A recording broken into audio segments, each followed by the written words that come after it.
Hey Facebook family, this is Latoya again. I was just coming to give you guys an update on what's happening today. Remember last night I told you guys that they did find infection.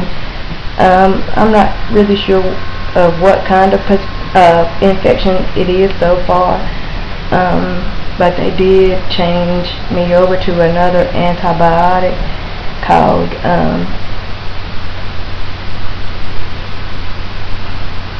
vancomycin is the name of the drug. This is my second dose of it.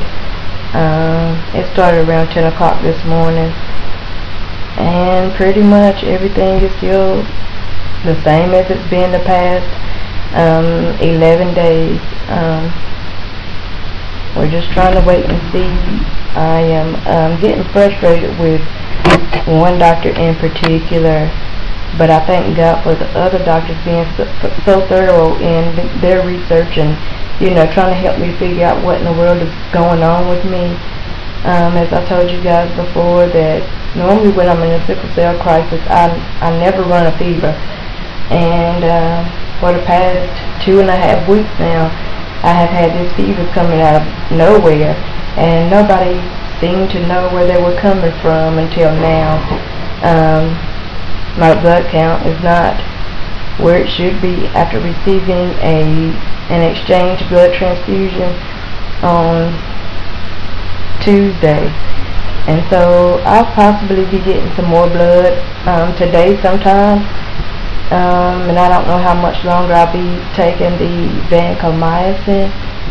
But like I've been telling you guys before, I put everything concerning this situation and my health right now in the hands of God, because I know that in His hands, that's the best place that I can be. I'm still trying to stay positive about what is going on with my sickle cell disease, and I'm always going to continue to be proactive when it comes to my life and my health. I just thank God that I have a supportive family and a group of nurses and other doctors that seem to care about me as the patient and just as a person in general. Nobody wants to hear that they have an infection somewhere, and it just bothers me that one of my doctors, he acts like the infection is not a big deal when you see this stuff is growing in my blood. I've repeated this numerous times on the tapes that I have been doing for you guys, that back in 2004 I was in a wheelchair, all because it took them 6 months to figure out that I had a staph infection. It all started just like this particular situation did. All started with a low-grade fever that we couldn't keep down, and that we didn't know where it was coming from, and all the while my white blood cell count kept going on up and up, and I was taking oral antibiotics that were not the right type of drug to be treating me for the particular staph infection that I had. And after doing this for 6 months, we finally figured out, oh no, she has a staph infection, and she needs to get her hip taken out, because that's what where the infection had built up in, and it was in my left hip joint. So I was in a wheelchair for 3 months with no joint in that hip at all. I was on oral and IV antibiotics, and in the joint where they took my hip out, they replaced it with this thing called a spacer. Well, the spacer was filled with antibiotics to, specifically kill the infection that was in my hip joint. And so I had to attack that infection 3 different ways in order to save my life, basically, because if that infection had hit my heart, that would have been nothing else that they could have done for me.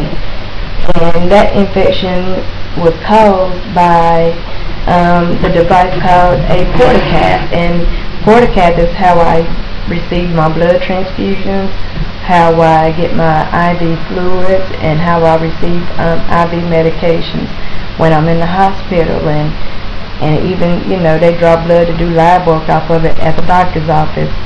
The funny thing about that port was it still worked beautifully to just be able to draw blood and push medicines and everything else that they had to do. It worked fine.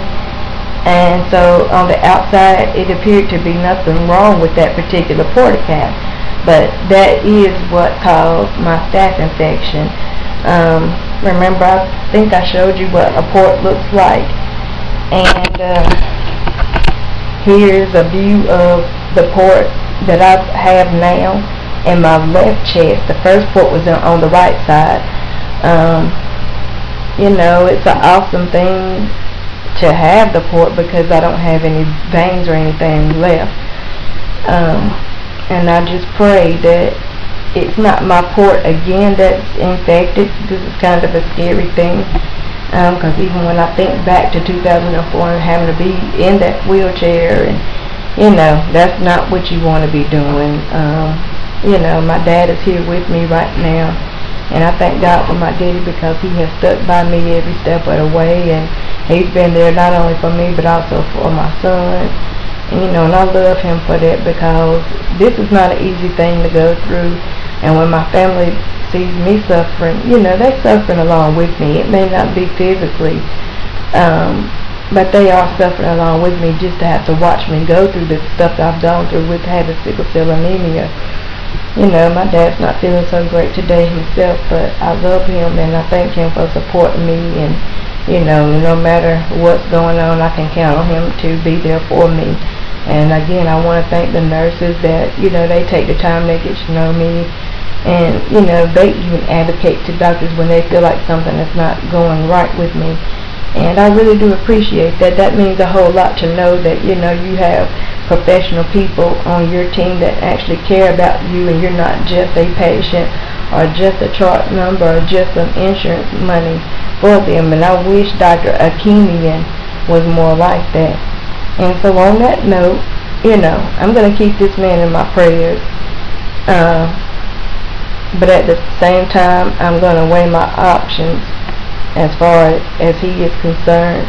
But I do want to thank God, you know, that Dr. Aarons and my infectious disease doctor are listening to me, and, you know, they're not disregarding things that I have said, like Dr. Akemian has, you know. And it's sad when you have a doctor that treats a patient like that. That's not a very good example that he sets as far as being an MD. And hopefully, I hope for the sake of his other patients that he changes, you know. But if he doesn't, then I just leave him in God's hands. I just know I'm not going to be the one to let him just do or say anything and disregard what I say to him as his patient. Because if I'm telling him something, I'm telling him that out of pure concern for my own health and for my life and for my body. And so on that note, you guys, I will keep you updated on what's happening with me, and you know, and we'll go from that point. And I do thank you for taking the time to listen to what I have to say concerning my sickle cell, and for the prayers that you guys have sent up and the kind words and encouragement you guys have been sending me. I really appreciate that, and I will continue to keep you all in my prayers as well. And thank you for continuing to keep my family in your prayers. And we're going to pray, you know, on each other's behalf. We're going to pray with each other, you know, because I need you to know that while y'all praying, I am most definitely praying over my life. You know, my life is not in God's hands, and I speak life over my body, over my spirit, and over my soul. And this fight is long way from over, believe me. I done been through too much to give up now, and God has brought me through too much to give up on him now. And you know, in spite of every negative thing that has been going on here lately, I still give God the praise, because I know I got the victory. And love you all, and I'll give you a glimpse of what the new meds are looking like. And I'm going to say goodbye to you for now, but I'll probably be back on here posting again, especially since I got the laptop back running. Don't tell HP that, though. And I'll talk to you later. And Miss Daddy sitting right there with me, and here's a glimpse of